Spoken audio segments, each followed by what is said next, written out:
ಅವರೆಲ್ಲರೂ ಕೂಡ ಪರಮ ಪೂಜ್ಯ ಶ್ರೀಪಾದಂಗಳವರಿಗೆ ಸನ್ಮಾನವನ್ನ ಮಾಡ್ತಾ ಇದ್ದಾರೆ.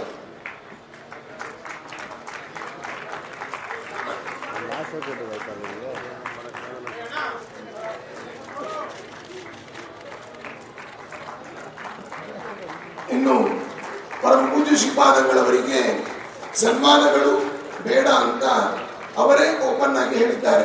ಹೀಗಾಗಿ ರಾಮಾಯಣದ ಪುಸ್ತಕ ಪ್ರಸನ್ನ ತೀರ್ಥ ಶ್ರೀಪಾದಂಗಳವರಿಗೆ ಭಕ್ತಿಪೂರ್ವಕ ಪ್ರಣಾಮಗಳನ್ನು ಸಲ್ಲಿಸುತ್ತಾ ವೇದಿಕೆ ಮೇಲೆ ಆಸೀನರಾಗಿರ್ತಕ್ಕಂಥ ಪರಮ ಪೂಜ್ಯ ಶ್ರೀರುದ್ರ ಮಹಾಸ್ವಾಮೀಜಿಗಳು ಬೇಲಿಮಠ ಅವರ ಪಾದಾರವಿಂದಗಳಿಗೆ ಭಕ್ತಿಪೂರ್ವಕ ನಮಸ್ಕಾರಗಳನ್ನು ಸಲ್ಲಿಸುತ್ತಾ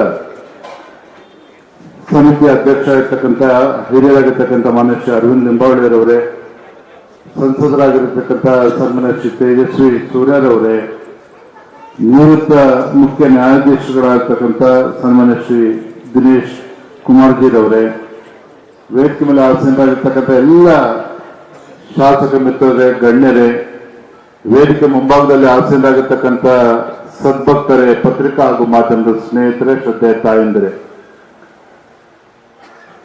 ಅಪರೂಪದ ಒಂದು ಕಾರ್ಯಕ್ರಮ ನಡೀತಾ ಇದೆ.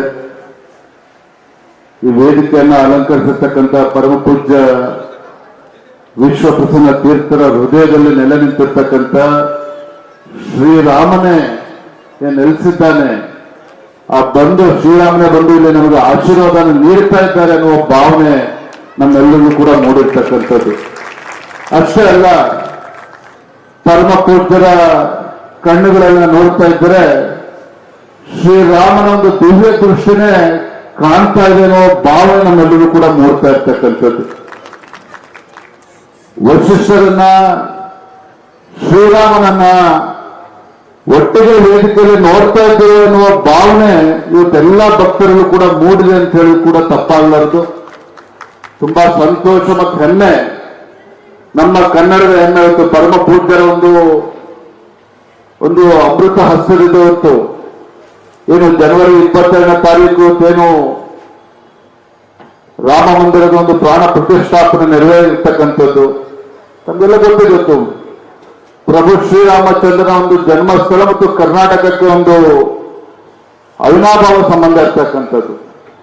ಪೂಜ್ಯರ ನೇತೃತ್ವದಲ್ಲಿ ಎಲ್ಲ ಪೂಜಾ ಕಾರ್ಯಗಳು ಎಲ್ಲವೂ ಕೂಡ ಬಹಳ ಸಂತೃಪ್ತಿಯಿಂದ ನೆರವೇರಿರ್ತಕ್ಕಂಥ ನಮಗೂ ಕೂಡ ತುಂಬಾ ಸಂತೋಷ ಮತ್ತು ಹೆಮ್ಮೆ ತರ್ತಕ್ಕಂಥ ವಿಚಾರ ಅಂತೇಳಿ ಈ ಸಂದರ್ಭದಲ್ಲಿ ಹೇಳ್ತಾ, ಸಾಕಷ್ಟು ಸಮಯ ಆಗಿದೆ. ಒಂದೇ ಮಾತನ್ನ ಹೇಳಿ ನನ್ನ ಮಾತನ್ನ ವಿರಾಮಗೊಳಿಸ್ತೇನೆ. ಇದೆಲ್ಲ ಹಿರಿಯರು ಮಾತನಾಡ್ತಾ ಮಾತನ್ನ ಹೇಳಿದ್ದಾರೆ. ಪ್ರಭು ಶ್ರೀರಾಮನ ಜನ್ಮಸ್ಥಳದಲ್ಲಿ ಬಾಲರಾಮನ ಪ್ರಾಣ ಪ್ರತಿಷ್ಠಾಪನೆ ಆಗಿದೆ. ಭವ್ಯ ರಾಮ ಮಂದಿರ ನಿರ್ಮಾಣ ಆಗಿದೆ. ಇನ್ನೇನಿದ್ರು ಕೂಡ ರಾಮರಾಜ್ಯ ನಿರ್ಮಾಣ ಆಗಬೇಕು ಅನ್ನೋ ಮಾತನ್ನ ಹಿರಿಯರು ಹೇಳಿದ್ದಾರೆ. ನಾನಾದ್ರೆ ಈ ಸಂದರ್ಭದಲ್ಲಿ ಮಾತನ್ನ ಹೇಳ್ತೇನೆ.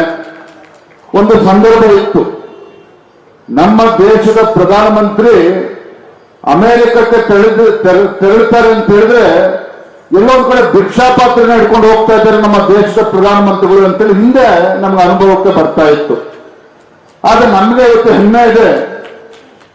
ಸನ್ಮಾನ್ಯ ನಮ್ಮ ಹೆಮ್ಮೆಯ ಪ್ರಧಾನಮಂತ್ರಿಗಳು ನರೇಂದ್ರ ಮೋದಿಜಿಯವರು ಈ ದೇಶದ ಪ್ರಧಾನ ಸೇವಕನಾಗಿ ಏನು ದೇಶದ ಸೇವೆಯನ್ನು ಮಾಡ್ತಾ ಇದ್ದಾರೆ. ಕೇವಲ ಭಾರತ ಇವತ್ತು ಜಗತ್ತಿನ ಒಂದು ಶಕ್ತಿಶಾಲಿ ರಾಷ್ಟ್ರವಾಗಿ ಪರಿವರ್ತನೆ ಆಗ್ತಕ್ಕಂಥದ್ದಷ್ಟೇ ಅಲ್ಲ, ಭಾರತ ಇವತ್ತು ಆರ್ಥಿಕವಾಗಿ ಸದೃಢ ಶಾಲೆಯಾಗಿ 5ನೇ ಸ್ಥಾನದಲ್ಲಿ ಇರ್ತಕ್ಕಂಥದ್ದು ಅಷ್ಟೇ ಅಲ್ಲ, ಆ ಶ್ರೀರಾಮನ ಕೃಪೆಯಿಂದ ಪರಮ ಪೂಜ್ಯರ ಒಂದು ಆಶೀರ್ವಾದದಿಂದ ಭಾರತ 5ನೇ ಸ್ಥಾನದಲ್ಲ ಮೊದಲ ಸ್ಥಾನದಲ್ಲಿ ಬಂದು ನಿಲ್ತದೆ. ಆ ದಿನಗಳು ದೂರ ಉಳಿದಿಲ್ಲ ಅನ್ನೋ ಮಾತನ್ನ ಈ ಸಂದರ್ಭದಲ್ಲಿ ಹೇಳ್ತಾ, ಮತ್ತೊಮ್ಮೆ ವೇದಿಕೆ ಮೇಲೆ ಆಸೀನರಾಗಿರ್ತಕ್ಕಂಥ ಪರಮ ಪೂಜ್ಯರ ಪಾದಾರವಿಂದಗಳಲ್ಲಿ ಮತ್ತೊಮ್ಮೆ ಭಕ್ತಿಪೂರ್ವಕ ಪ್ರಣಾಮಗಳನ್ನು ಸಲ್ಲಿಸ್ತಾ ನನ್ನ ಮಾತುಗಳಿಗೆ ವಿರಾಮಗಳನ್ನು ಹೇಳ್ತೇನೆ. ಜೈ ಹಿಂದ್, ಜೈ ಶ್ರೀರಾಮ್. ಜೈ ಶ್ರೀರಾಮ್, ಜೈ ಜೈ ಶ್ರೀರಾಮ್.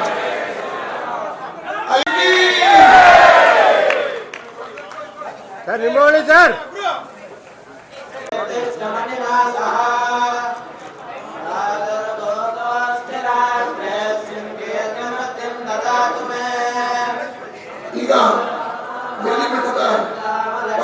ಶ್ರೀಪಾದಂಗಳವರಿಗೆ ಅವರ ಸಂಕಲ್ಪವನ್ನ ನೆರವೇರಿಸುವುದರಲ್ಲಿ ಕೈ ಜೋಡಿಸಬೇಕು ಅಂತ ಈ ಸಂದರ್ಭದಲ್ಲಿ ಅವರನ್ನು ಕೇಳಿಕೊಳ್ತಾ ಮುಂದಿನ ಅನಿಸಿಕೆಗಳು ನಮ್ಮವರು ಶ್ರೀಪಾದಂಗಳವರಿಗೆ ಪರಮ ಪ್ರಿಯವಾದ ಗೋಪಾಲಕೃಷ್ಣನ ಭಾವಚಿತ್ರವನ್ನ ಕಳಿಸಿಕೊಟ್ಟಿದ್ದಾರೆ, ಅದನ್ನ ಅರ್ಪಣೆ ಮಾಡ್ತಾ ಇದ್ದಾರೆ. ಜೈ ಶ್ರೀರಾಮ್, ಜೈ ಶ್ರೀ ಕೃಷ್ಣ.